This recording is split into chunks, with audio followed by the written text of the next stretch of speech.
What's going on, everyone? It's Garrett Drake, better known as G from the Somebody Son podcast. As a producer, I consider it a blessing to capture so many untold stories on film. Sitting behind the lens on this episode allowed me to learn so much about how I can better deal with the stress and pressures that come along with life. I'm confident the tools these guys give you will help you better navigate this pandemic and the pressures of life. Hit that subscribe button, share with a friend, and give us a 5-star review if you enjoyed the episode. And thank you so much for your support so far. Welcome to another episode of the Somebody Son podcast, where biting your tongue is never allowed. Young men battle with the pressures of manhood every day. Each episode, we tackle topics that focus on worth, actions, and relationships. Our goal is simple: help men win the war with themselves. It's good to see y'all, man. How y'all been? I'm doing great, bro. Birthday weekend just finished, you know what I'm saying? Turned 19, so everything's a blessing, you know what I mean? Yeah, that's awesome. Hey, feeling the same way for real, man. Extremely grateful to be here. Feeling extremely blessed. Yeah. Feeling more myself now than I have in a long while. So why do you feel more about yourself? I think what I've realized most recently in the past, like maybe year and a half, that I've been on a journey to know myself in a way that I don't think I've done or pursued intentionally for a long while. Mm-hmm. I've been working to achieve, accomplish, to serve, and be and do all these things. And then I got to a point in my life, which we may discuss later, where I realized, like, while it was great to check those boxes, I wasn't nourishing myself. I wasn't feeding myself. Yeah. And that reality manifested itself in different ways. And that then began this process of, okay, man, who are you? What are you here for? Yeah. What are you doing? Are you directing the horse, or is the horse guiding you? That's interesting. So like, I would say 2019 is probably when I started truly unpacking like meditation and mindfulness. Yeah. And I think what really kind of prompted it for me was Kevin Love. I don't know if y'all saw Kevin Love's article, but he was talking about like how he was like really battling with like mental illness. Yeah. And I just never seen, like, typically, you know, we're taught to be macho and like to always just be on top of the mountain, if you will. And so to be able to see someone who's uber successful in their craft talking about how they deal with like this mental escape, it just got me thinking. So like 2019, probably I saw the most growth in that area, trying to do things like more meditation, doing Kundalini yoga and stuff like that. So like, what do you do to like practice being mindful, or do you practice meditation at all? Like, is that something y'all are into? It's funny you said that, talked about Kevin Love, because for me, from the growth from 2018 to 2019 to 2020 now has been monumental. And with that article, with that experience from him, that sort of broke down the barrier for me of like, all right, I need to take care of myself up here first. I need to win the battle against myself before I can go out into the real world. And so I started my journey with meditation last year. Okay. So yeah. And it was actually after the article came out, I was like, all right, I'm going to try meditation. I've been going through a lot of things, just trying to ease my mind. And so I started using Headspace. Are you guys familiar with Headspace? Yeah, bro. Headspace app is like, so even like up until like this morning, last night, just Headspace. Gotcha. So, and that's where the growth comes in for me, because even my birthday was Sunday, right?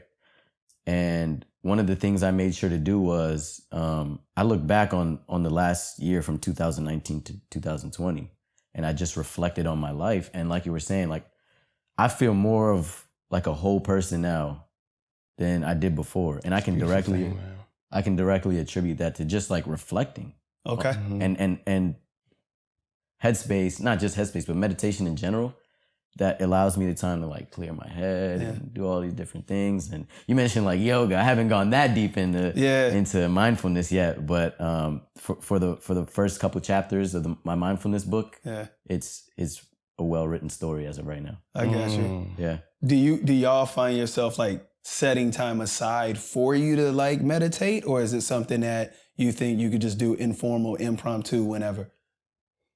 I'll jump out there and say that I think in order to achieve the transformation that we're all seeking, this constant like grow as you go, you have to set that time aside. You have to apply consistent effort over a long period of time with your full heart. And I know personally, and I know I think I can speak for y'all. Yeah. Life is hectic. Oh yeah. Life is hectic. Absolutely. Whether you're married or not married, you got school, work on your plate. You're serving in different capacities, and so if you don't take that time out for yourself, or for your loved ones, your partners, your roommate, whoever the folks that you have closest in your sphere of influence, then you won't achieve, I think, that goal of committing to a practice again over a period of time. Yeah, and it's funny he said that because I've seen it directly translated into my life. Using meditation, it's helped me, deal with emotional problems, with, Facts. Mental issues that I've been dealing with. But I also see it affecting the people in my circle because depending on how I interact with them, you know what I'm saying? Yeah. It's like, we talk about it all the time. Like you are the 4 to 5 people that you are in your circle directly. Yeah, most certainly. Yes. You're a product of that environment. Yeah. So if I can make that environment a little bit more mindful, a little bit more aware, and it rubs off on everybody else, then it's a win. No, I think it's funny you say that. So like, marry Ashley, and what I found is like I poured so much of myself into work and not really taking care of me. And so what ends up happening is if I don't set that time aside for like meditation or scriptures or even prayer, I found like the rest of my day, I would go through the day differently. And eventually you got to release that somewhere. Right. And I think what ends up happening is if you don't have a positive outlet like therapy or like meditation or like yoga or even just going to the gym, period, you're going to release that on someone.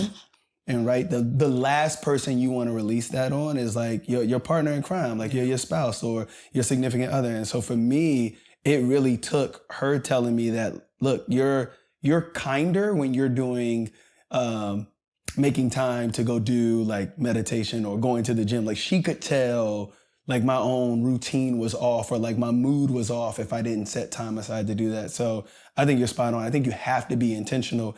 I guess one of the things I would, if I could tell a younger me around how to make time for that, like, I don't know what I would tell me outside of make time, like, because you have so many competing priorities. Like, what would you tell you? Like, if you had to tell a younger you or like a mentee, like, what would you want to hear or what do you think they should hear for them to be able to say, look, I need to make time to do something like this? So, I mean, I have a couple mentees. I'm currently, enrolled in college, and there's a middle school down the road, and they serve like at-risk youth. And Sure. They basically pull together. I don't want to say it like this, but basically what they've branded these kids is like the worst kids in the county, and they've pulled them together and sent them to a school. And that's a completely different topic. But I have 2 mentees that are there. One's in 7th, one's in 8th grade. So being able to pass the knowledge that I'm learning from, Sure. Especially from meditation, like I'd tell them, look, like I said before, you can't go out in the world and expect to compete and expect to, hold yourself to a high level if you can't even do it, within. Yeah. If you can't win here, you can't win there. So I feel like a lot of it is, for me, I don't know about you guys, but I can directly speak to, like, I had to get out of my own way because I wasn't like the meditation journey. It's not something that's like, on the spot, like, oh, you grow into it, obviously, and all of these things. But I had to really look myself in the mirror and be like, yo, you got to deal with the problems that are coming to life. And you can't go out and hit the heavy bag all the time. Yeah. And you can't go out and just hoop all your problems away. You know what I mean? So it's a specific way to help yourself internally deal with issues that you're facing in life. Yeah. And I would tell you, like, if you have an issue, bro, try meditation.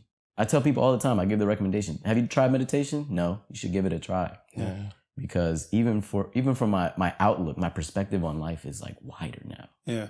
So, yeah. It's funny. So you ask about, what we would tell our younger selves. And I'm thinking about, what I did subscribe to. And what I subscribed to was the grind, the hustle, the networking, the building a company, the achieving in the, business arena, across all of my relationships, socially. But, all of that is awesome and great. And I think that they have their own place. Yeah. But drive slow, homie. Yeah. Yeah. Drive slow, That's homie. a big one, and man. as you drive slow, develop the mindful practices, whether it's yoga. Every road, I believe, leads to meditation. Yeah. But whatever you have to do to figure out how to, number one, center yourself, know who you are, and then let the best of you be reflected in this world. And then when you approach the business, then when you approach your friends, then when you approach your many ways of service, they're going to get the best version of you, and not the you that's tired because you've been over delivering and underserving yourself. Yeah. And in that way, you're truly robbing yourself. Yeah. Do you feel like and others? Do you feel like prayer has the same effect? Because you mentioned prayer. We talk mindfulness. It's like, yeah.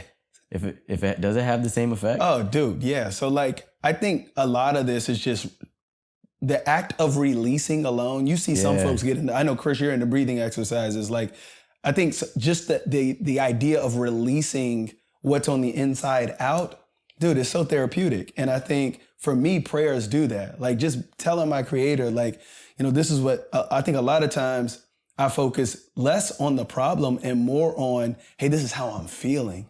And, a lot of times people, everybody has their own form of prayer or how they do it. But for me, just that release alone is important.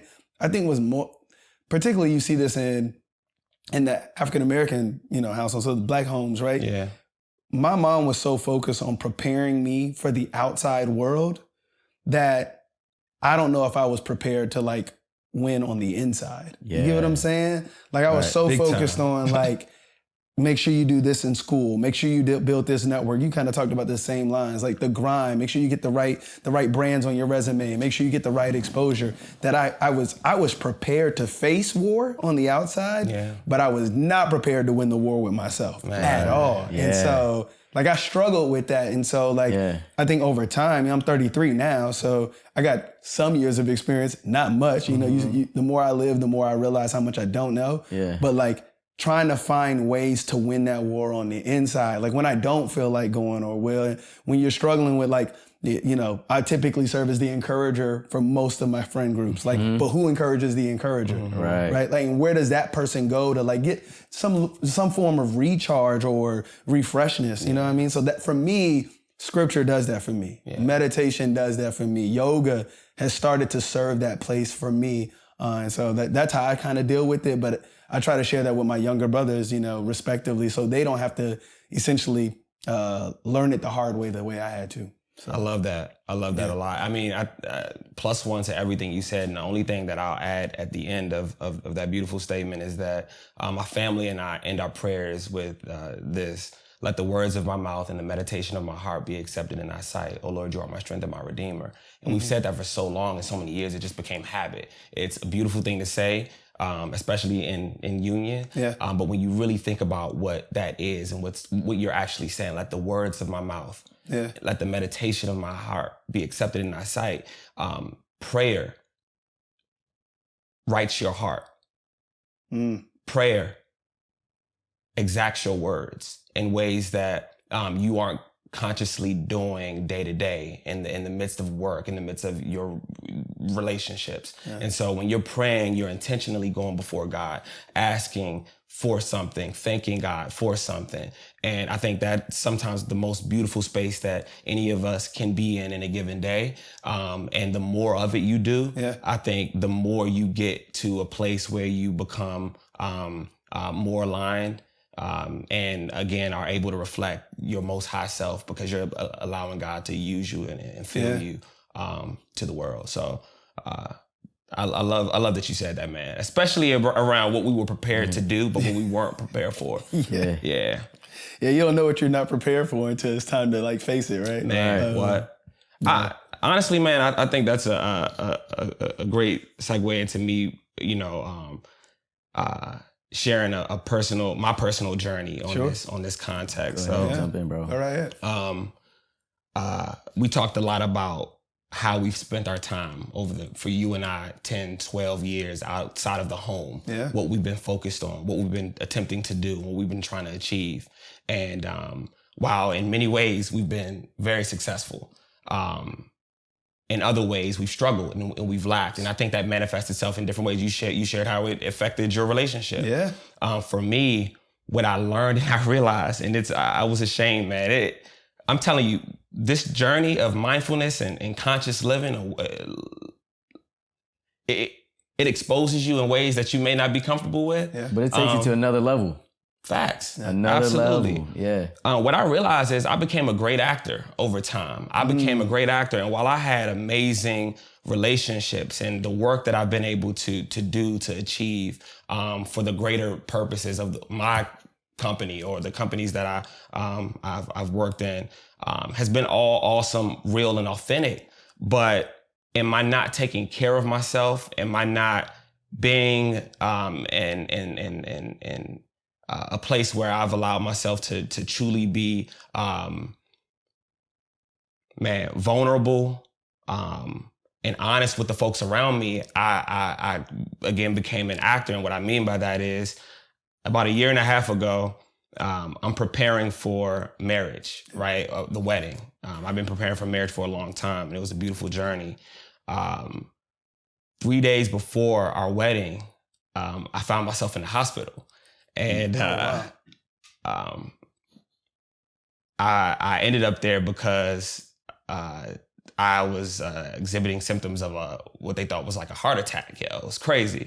What ended up happening was it was like the stress-induced. I don't remember what the term is, but it had the symptoms of the heart attack. So my EKG was looking off. And so what turned into an urgent care visit, then escalated to like an ER trip. So it was stress induced? Was it like anxiety? Yeah, so Like they say it was attack type stress induced, but absolutely, anxiety is a stressor for real. And leading up to that, I had just moved back home. Even getting back home was a trial in itself because I had to find a job. Yeah. It wasn't just a job waiting for me at Google. I had to, plan and help plan and prepare for this wedding. And there were a lot of other familial things that I had to take care of. Yeah. But again, because I wasn't taking care of myself and I was doing my best to serve those around me in the best way possible because I thought that I had to, because I created an ideal self. And as the oldest of 5, I got real comfortable early on being responsible for the people around me. Mm-hmm. That organically became a situation in the context for many of my friendships in my circles. If you need somebody to pray for, I'm here. If you need somebody to talk to, I'm here. If you need somebody to walk with you through this journey, I'm here. If you need some bread, I'm here. Whatever you need in any way I can be there, I'll be there for you. Yeah. And so in doing all of this, and I'm thinking I'm letting God use me. You know what I'm saying? I'm doing God's work. Now, I wasn't saying that on a day-to-day basis, but at the macro level, I'm thinking I'm doing what's right. And so in doing all of this, I created an ideal self. And that ideal self didn't last maybe it was like a month and a half after the wedding. So we had a beautiful wedding, a beautiful honeymoon. The marriage journey started off on a high note, man. It was amazing. And I think I hit like a low period. I think Kanye West calls it a sunken place. And that's what I'll call it. Yeah. Where I didn't want to get out of the bed. I didn't want to, do anything. But I knew I had to. And so because I've become so good at being, again, an actor, I'm even hiding what I'm really going through from my wife, from my family, and certainly from anyone outside of that. And in doing all of this, I'm still not making the time to really treat what I was going through. Yeah. Have y'all been through this at all? Let me ask you this, both of y'all. So like, do you think it takes those kind of moments, like where you're driven deep, like into a what it seems like 6 feet under, like you're at rock bottom? Does it take that kind of moment to really look? Because I feel like if we're here, and because you asked about like what would you tell, your mentees, or what would you tell younger people or your younger self? If that's the case, then me saying, hey, you should meditate, that's not gonna register with them. I'm gonna have to be like, yo, you're gonna have to find yourself on your own journey. Yeah. That was part of the journey for me. It was like I had to figure it out myself. Nobody was like, yo, you should go meditate. I had to get that. I think what you're both hinting at, though, is we're prepared to handle pressure. Yeah. We're not taught how to relieve pressure. No, that's a big issue. And so what ends up happening is, to your point, around what I call like personality roles, right? Like you became the person. I saw this great illustration on Instagram. It was like a stick figure, and he was completely like white symbolizing like purity. He didn't have stress going on. And he's walking down the sidewalk. He sees another stick figure that has like a bunch of mess. So he gives it a hug and he absorbs the mess from that stick figure, right? So now that stick figure is relieved, and now he's half mess, half good. And what ends up happening is, through multiple different illustrations on the short video, he keeps hugging or caring for all these people. Before it's too long, he's completely full of mess because no one's relieved his mess. Now everybody else is good, but he hasn't relieved it. And I think for men particularly, we're taught how to handle pressure. Like, my wife would say, oh, I didn't get any bread. Cool, I can go get that. My mom says, oh, like, I need help on the light bill. Boom, I got money for that. My friend says, oh, I'm going through a tough time. Yo, I'm on the way. I'm gonna take you out. We go to dinner. I'm here to listen to your so when it's happening, I can handle pressure. Yeah. But I'm never taught how to relieve it. Yeah. Right. And if you don't know how to relieve it, to your point, that's what I feel like you break down, because it's like, somewhere you gotta relieve this. Somewhere. If it bottles itself up inside, dude, it's going to, for lack of better words, kill you. It's destructive. Even on the inside, yeah. It's very destructive. Yeah. So the thing basically backpacking off of what you're saying is like, I was in a place where I was like, there's no way I can relieve my stress. Yeah. So I had to turn and look inward, and now I'm a year plus in. I'm more clear mentally than I've ever been, and I'm growing in terms of like, I can keep meditating, but now I'm at the point where we're talking about mindfulness here, and what people seem to forget is that mindfulness at its core is being present, being in the moment, understanding, being, like paying attention, seeing what's going on around you. So I'm in this space now where like I done the work on the front end in the terms of, okay, I'm getting my mind right, I've meditated, I've sorted through my problems. They're going to keep arising. I'm going to have to keep dealing with them, internally. But what's the next step? How can you grow, past meditation? Like you mentioned yoga. We talked about sensory deprivation tanks. We talked about all these different things. So I want to know, like, basically for myself specifically, I'm now at this point where meditation is amazing. I need to do something different. Yeah. I need to tackle it in a different way. Yeah. Chris, what have you... Yeah, I would say meditation practice should be a staple in your journey, and it should never go away. Why? Because I think in the beginning, meditation is great to handle the stressors. Yeah. But that practice is way bigger than just handling stressors, right? It's bigger than just managing and load balancing. And true seeking and actually, moving forward that practice, what you'll find is what I've read and what I've learned in my little small journey, this short time, is that the goal is to, again, still the mind, so that your mind can then be a reflection of your soul and your true self, not the identity that we've picked up and the titles and the jobs and aspirations and the skin color and the affiliations. But again, like, your true journey in life is to grow and to empty yourself and then allow God to fill you, and so you can serve the world in that way.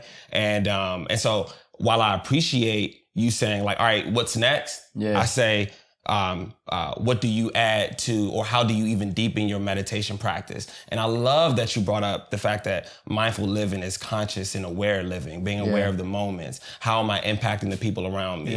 What am I stepping on when I'm walking, when I'm eating? Am I thinking about my eating? Where am I at right now? Right. Like we were in DC yesterday. We were just touring around DC, and I'm sitting here, I'm looking at, and I'm just soaking in the moment, and I'm like, yo. I may never get this again. Like, we talked about it. Like, we went to MLK yesterday.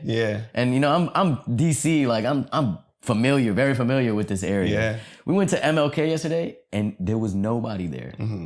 I've never seen it like that. You know what I mean? So it was a different moment in the sense that I could just step back and say, like, yo, I may never get this again. This is the person that's in front of me. This is how his life's work and how his vision, how his dream has impacted me.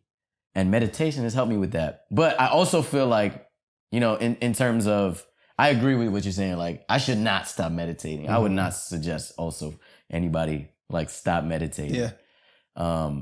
But I did get into sensory deprivation tank, and I would say if I ever have the chance to put one of those in my home. So explain this to me, because I have not tried a sensory deprivation tank. Is that what you call it? Yeah, sensory deprivation. So let's separate. Sensory deprivation is a thing that you can achieve outside of a tank. Right, you can do it outside of a tank. But what they call these tanks, it's called a float tank, right? And what they do is they fill, the tank is like, it's enough for like an NFL linebacker. It's big enough to where like a linebacker can get in it and spread out, and it's spacious.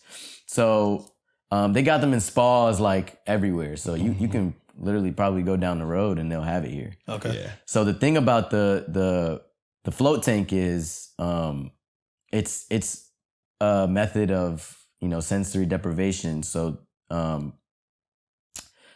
the dude who created the sensory deprivation float tank, like, he studied into like dolphins and all of these creatures. Like, it's a crazy story. You can look it up. Okay. But essentially what it does is they fill it with water.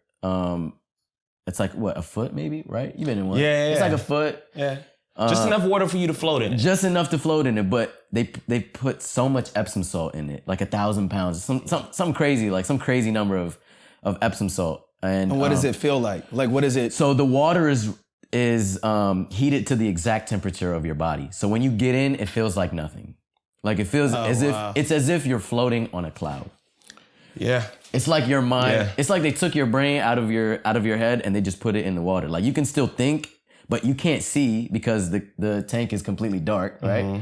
You can't hear other than like the water moving around. Like, if you move, you can't feel anything unless you're like actively touching things, which I'm not. If I'm going in there, I'm gonna just lay out, just chill out.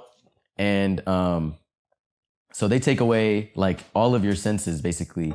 So there's no reaction to stimuli. So it basically just like, it allows you to have this extreme moment of clarity. And you sit in there like an hour. I don't know how long you normally do it. Hour, yeah. Sitting there like an hour, dude. I've had my most productive work sessions, like, anything work related or anything family related, or like my most productive. Post going in the tank. Afterwards. That's crazy. It's so wild. Crazy. It's so wild. I would suggest at least once, like, anybody trying it. Yeah. So, yeah. No, I appreciate you sharing that. I think we have to add more tools to our toolbox. Absolutely. Yeah, for sure. Right? And so Absolutely. a part of it, even for me, is I couldn't get mad at, my father or grandfather not teaching me this, right? Yeah. So I was prepared to handle this pressure, but I wasn't taught how to relieve it. Yeah. And I think you talked about it earlier. Like, I can't hold those up ahead of me, like, my grandfather or my father responsible, because they weren't taught either, right? So they can't give me what they don't have. Yeah. Exactly. And so, to your point, I agree with you. I think meditation, when you first start, it's perfect for relieving. Yeah. I think for me, what I keep doing it, or why I keep praying, or why I keep doing scriptures, or why I trying Kundalini yoga, or even going to the gym, is the relief was great when I needed it. But like now, I feel like it's preparing me, because the storm is gonna eventually come. Be still and know that I am. Yeah. Yeah. Bro, there's so much power in that. Yeah. Preach, bro. Yeah. Keep going. So like, it's just preparing me. Preparing me, right? So it's preparing me. So when that storm comes, I'm already in a better place. I'm already in this place where I can explore, it's tough times right now. So, we lost a loved one. So like, I know where I can go, not only just get that release, but what's going to continue to allow me to be that encourager, or the roles you were talking about. This is what's going to prepare me to be able to provide that kind of comfort, if you will, for my family. We hope you enjoyed this episode of the Somebody's Son podcast. We encourage you to share this episode with a friend. And remember, on this path called life, you are not alone. Thank you for watching. Until next time. She liked the way that I finessed her. She stared so long, she let me know.